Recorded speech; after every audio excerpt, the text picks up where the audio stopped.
Rome didn't fall because the gods were angry. It fell because even the strongest empires rot from the inside when they confuse comfort for virtue and power for truth. That's Augustine's claim, and he wasn't just diagnosing the fall of Rome, he was diagnosing the human condition. And if you listen closely, he's talking about us. Welcome back to The Great Conversation, where we trace the biggest ideas from history's most enduring thinkers. If you're just tuning in, I recommend you to check out episode 0. It'll give you the lay of the land, the reason this series exists, and how these works fit together across time. It's 4 minutes well spent, especially if you want to understand why thinkers separated by centuries keep arguing about the same human problems. Previously, we unpacked Plato's Republic, and then Machiavelli's Prince, and today we go deeper into theology, philosophy, politics, and history with one of the most important works of late antiquity, Augustine's City of God. Augustine of Hippo was born in 354 AD in North Africa in what is today Algeria, during the twilight of the Roman Empire. By the time he died in 430, Rome had already been sacked by the Visigoths, the Western Empire was in shambles, and the Mediterranean world had shifted from imperial certainty to existential panic. Augustine wasn't just a bishop. He was a philosopher, a polemicist, a spiritual seeker, and arguably the most influential Christian thinker between Paul and Aquinas. His Confessions is often cited as the first psychological autobiography in history. But the City of God? That's a big one. That's the intellectual fortress. Written over 15 years, De Civitate Dei contra Paganos, the City of God against the pagans, was Augustine's full-throated response to a cultural meltdown. In 410 AD, Rome was sacked. Not invaded, not just bruised, sacked by Alaric and the Visigoths. To understand the shock, imagine if Washington, D.C. were ransacked by Mexico, and people said it happened because Americans abandoned Washington and Jefferson. That's analogous to what was happening. Pagan Romans were pointing fingers at the Christians. You turned your back on the old gods, and now the empire is collapsing. Augustine's reply? Not only is that accusation wrong, it completely misses the deeper truth. At the heart of the City of God is this massive philosophical move. Augustine redefines history not as a series of empires or battles, but as a spiritual battleground between two cities.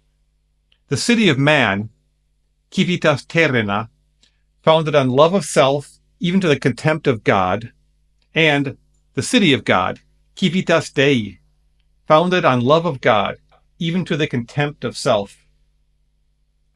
These two cities aren't literal places, they're ways of living, modes of love, allegiances of the soul. Everyone, Augustine says, lives in both cities, one temporarily, the other eternally. The city of man is about domination, pride, ambition, and earthly glory. The city of God, it's about humility, truth, justice, and eternal peace. He's not just talking about religion. He's talking about orientation, what you aim your life at. Rome, in Augustine's view, was never great in any moral sense. Yes, it had discipline, law, and courage, but it also had greed, slavery, pride, and bloodlust. So when Rome fell, Augustine didn't mourn like everybody else. He saw it as inevitable. Rome was built on sand, he says, so of course it collapsed. In fact, he flips the argument. It's not that Christianity weakened Rome, it's that Rome was never strong to begin with, at least not where it counted. All the things Rome cared about, power, fame, luxury, honor, those are fleeting. The true citizen of the city of God doesn't cling to them. He uses them if necessary, but he doesn't worship them. Here's where Augustine then breaks from both Plato and the Roman tradition. Where Plato searched for the ideal republic, a just city ruled by philosopher kings, Augustine says, No matter how wise your rulers, no human city can be truly just, not while humans are ruled by disordered love. He introduces a stunning idea. Sin isn't just breaking rules. Sin is loving the wrong things in the wrong order. If you love your career more than your children, you're sinning. If you love your reputation more than truth, you are sinning. Even good things, when prioritized wrongly, become distortions. So the key to justice for Augustine isn't better laws or smarter policies, it's rightly ordered love. A citizen of the city of God loves God first, others second, and himself last. Augustine isn't naive. He doesn't say politics is meaningless. He says it's temporary. We still need laws. We still need governments. We live in time and in history. The city of God won't be fully visible until the end of time. So for now, work for peace. Obey just laws. Contribute to society, but don't confuse earthly kingdoms with eternal truth. You can be a good Roman, or a good Englishman, Frenchman, or American, without believing your nation is divine. And just to be clear, Augustine's not anti-Rome. He's not rooting for collapse. He's reminding us that no system can substitute for moral clarity. One of the most radical parts of the city of God is Augustine's view of suffering. If you're living in the city of man, suffering looks like failure. If you're a citizen of the city of God, suffering can be refining. He says, "What are kingdoms without justice but great bands of robbers?" History, in this view, isn't a straight line of progress. It's a long, tangled conflict between love of self and love of God, across every culture, every time, every empire. No empire lasts forever. Not Babylon, not Persia, not Rome. And while it may be fashionable to predict the end of America or the West today, Augustine would probably say, not so fast. As long as our love is rightly ordered, the foundations still hold. So what does any of this have to do with us? Well, plenty. We live in an age today obsessed with identity, power, and self-expression. We think the right system or leader or algorithm will fix everything. But like Rome, we're confusing technical mastery with moral direction. We've got entertainment, medicine, AI, and rockets. But do we know what to love? Do we know why we do anything?